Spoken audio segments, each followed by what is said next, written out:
Welcome back. If you've been following this series, you probably remember that we have looked at three different circuits that posed as AND gates but were not. They either failed to behave properly like an AND function or were not composable with one another. But my failures were not useless. They have helped me define success and learn about some possible issues that I need to keep an eye out for. Last time, we tried using a certain configuration of transistors, and even if that didn't work, I want to try again. I know for a fact that transistors work because I have this working IC which is made of transistors, and I know that it works as an AND gate. So let's explore some other solutions online. So this is the variant I found. If you look at it, it's not that different from our previous design, with the important difference that the output and resistor are on the other end of the chain. That's an interesting idea because the collector side of the transistors is not getting the current from the base, so I don't have to worry about the inputs leaking into the result or bringing the voltage down. But this may be just another wrong diagram on the web. However, I also found online some people who built this or almost the same design, and they just switch the position of the LED and the resistor, which shouldn't make a significant difference. I will use the version where the LED is outside the resistor because I want to keep separate what's the logic of the gate versus what's the output connected to it. And unlike the diagram, these are two videos with actual circuits in breadboards and a simulated one. At this point, I trust the real build much more, so I'm sure those videos are not fake and I'll get at least the flashy lights looking fine. But I am still skeptical and I want to build it and measure with a multimeter to make sure that voltage levels are right because I know that has beaten me in the past. I will start with my previous build because they are quite similar. I just need to move this resistor and these two wires and connect the output. Also, the LED is now pulled up rather than down, so let's adjust that. I will start with the basic flashy lights test, which is what my sources did. So let me show you that the output LED is off when both inputs are low, also off when this is high or when this is high, that's expected. And if both are high, the output seems to be, the LED seems to be on. Amazing. Let's get serious now and measure.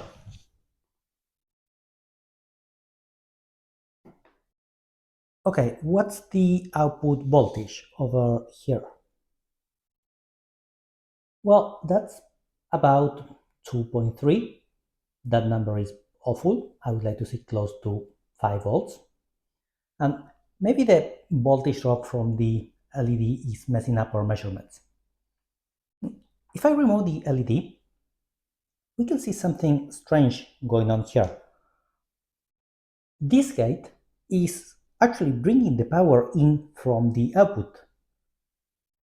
When I disconnect the output LED and try to get a clean measure here, well, I get almost 0 volts because the whole gate is unpowered. The only place where power came into the gate was through the output. So that makes no sense. Luckily, I can fix that. I can add power here, creating a path from 5 volts to 0 volts, protected by that resistor, like the original. And then I select this point, the collector of the transistor, as the output. The LED will need its own protection. And I've changed the design slightly, but this should keep the spirit of the previous builds. So flashy light test again, inputs on, outputs on. If this is off or this is off, the output is off. And if both inputs are off, the output is off. So that's good, I didn't break it. Now let's disconnect the LED to measure cleanly, and let's measure the real output voltages. Okay, let's start with everything off. So the output voltage should be low, and it is, well, 5 volts. That is wrong. So let's keep measuring with a single input high. Still 5 volts, super clean output, super wrong. So the other input high. And another perfectly wrong result, 5 volts. And last, now if I put both inputs high, the result should be high, so 5 volts. And no, it's 0.26 volts, so definitely low. This is terrible. Why did this pass the flashy light tests if the outputs are all wrong? Well, if you look at the diagrams, you can see why. The output LED is backwards. The wrong side is connected to the output, and the other side goes to 5 volts instead of the usual ground. So the LED is showing the value opposite to the gate output. And that's a neat and useful trick if I ever want to use an indicator LED that displays an inverter signal. But remember that we care about the gate output, not the light in the LED. So this gate is not an AND gate. Imagine that you wanted to build an AND gate but got every single result wrong, and here it is.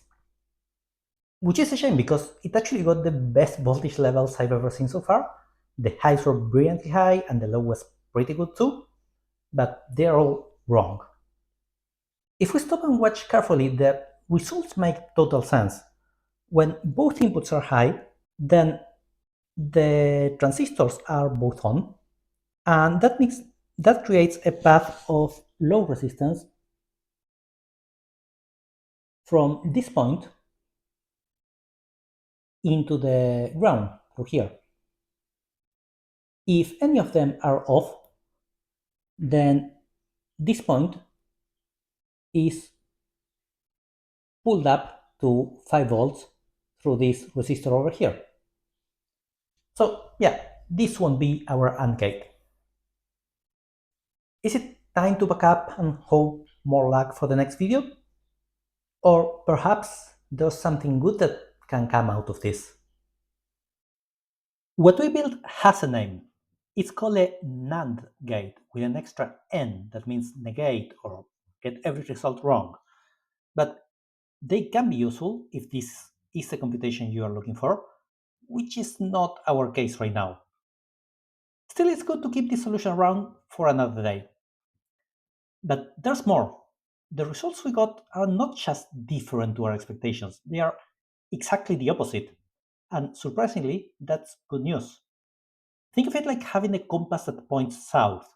You'll get very lost if you think it's a regular compass, but if you know it points south, you can just remember that north is the opposite direction every time you look at it. So perhaps we can extend the circuit to invert the result and get what we want. And there's a second piece of good news which comes from my CS knowledge. The NAND operation, the one we accidentally built, is universal. That's fancy mathematical speak that means that you can combine it in different ways to form all other logical operations. For example, if you want the AND operation, you can apply the NAND operation and then apply the NOT operation to the result. But how do you get a NOT operation? Well, you can build that by applying a NAND operation to a value with itself. If you look at the truth table, think that A NAND A is like looking at the rows of this truth table where both inputs are the same, which is identical to the truth table of the NOT operation. This sounds like a plan. I need to build this. I have another pre-built NAND here. It's identical to the one I had before. I will use the gate on the right as my NOT gate by tying the two inputs together. Now the output of my NAND goes into the NOT, and the output of the NOT goes into the LED. And this time the LED is connected the normal way, to ground through a resistor. It's time for a quick test with LEDs. This should be off and off and off and on. Okay, those results are good. Before measuring, it's good to know that my knowledge of logic about universality is helpful to combine stuff, but that combination is not always going to be the most efficient design. In this build, you can see that these two transistors are either both on or both off, because the inputs are tied to one another. And they have both the same show, opening this path from here to here. That means that I can do the same thing with just one and save a few components. Let me modify that.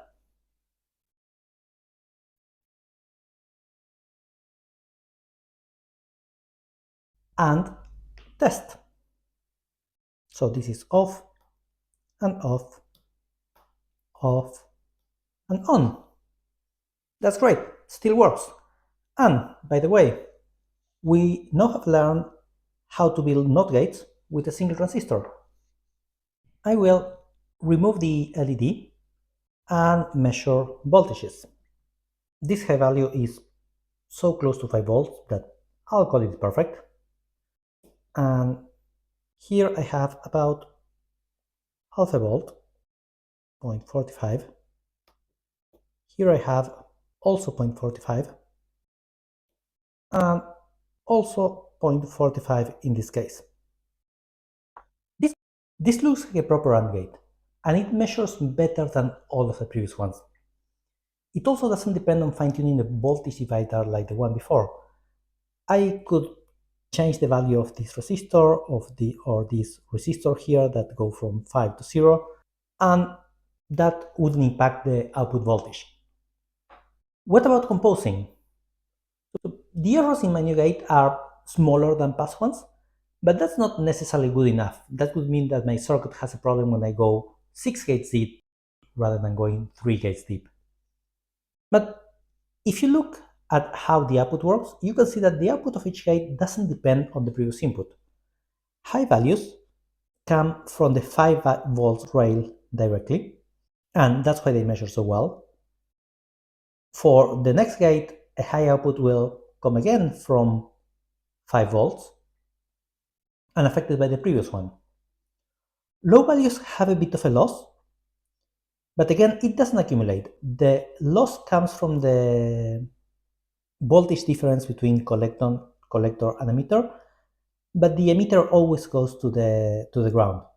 So in an AND gate like this one, the loss will be the loss of 2 collector emitters, the loss of 2 transistors. In a NOT gate, we have the loss of a single transistor, no matter how deep your logic goes. Let me build something off camera and we can measure that. I have built here 3 of our previous AND gate circuits. That's made of 3 NANDs and 3 NOTs. So in fact, this circuit is 6 gates deep. I have typed inputs C and D high. So the output should depend on A and B. And you can see that the visual output looks okay.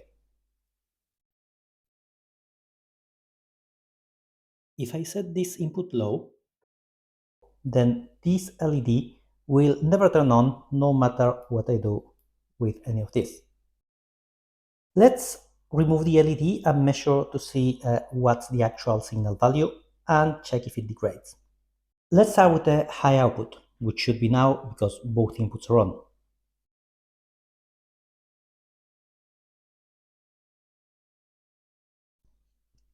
I have reconnected C back up, so let me remove the LED and measure the actual voltage output. So this output should be high, and I get 4.94 volts. In fact, that's exactly what I'm getting from the power rail. So that's a perfect high output. For low values, at this point, I'm getting 0.07 for all of the possible options. So I get a great load value and a very good output. It's even better than before. So it seems that, as we predicted, chaining these gates together still works. That means that this circuit, which is actually a NAND gate and a NOT gate stacked together, correctly computes the AND function, and this gate can also be composed without signal gradation. We were looking for the AND gate, and here it is. Gates with this design were called RTL, Resistor-Transistor Logic. The name is not just because they have resistors and transistors, but also because the inputs are resistors and the outputs transistors. They were very popular a long time ago. The Apollo guidance computer for the moon landings was built out of NOR gates that used a similar design. This kind of gate may be worth using if perhaps you don't have space for an extra IC on your design. The NOT gate with a single transistor that we built is quite good by itself, and you can attach it to an output to amplify, which means restoring a partly degraded signal. For example, you could even take our diode circuits from part 2, slap two NOT gates after it, and that would cancel the signal degradation that they had. Some people used to do this too, and this was called DTL, short for diode transistor logic. DTL is not something that you'll find in ICs today, but if you ever want a gate with lots of inputs that you can't get off the shelf, it may be a practical solution. Before wrapping up, I want to give credit to some of the YouTubers I mentioned before. Global Science Network points out the issue with the reverse LED and explains later that it's not really an AND gate, then proceeds to build the same gate that I did here. Beniter never mentions an issue in the video, but I noticed later that the chapter title for that part of the video is actually NAND gate. It's easy to miss. But still, there were a few resources online presenting the NAND gate with the reverse LED as an AND gate, which could confuse you the way they did to me. This could be the end of the series, but there's an open question. This is something I asked myself after building this. Are the gates we just built the ones that we get in the ICs you buy or in the devices you use? And the answer is no, they're not. Why is that? And what do these gates look like then? We will explore that in our next video. Until next time.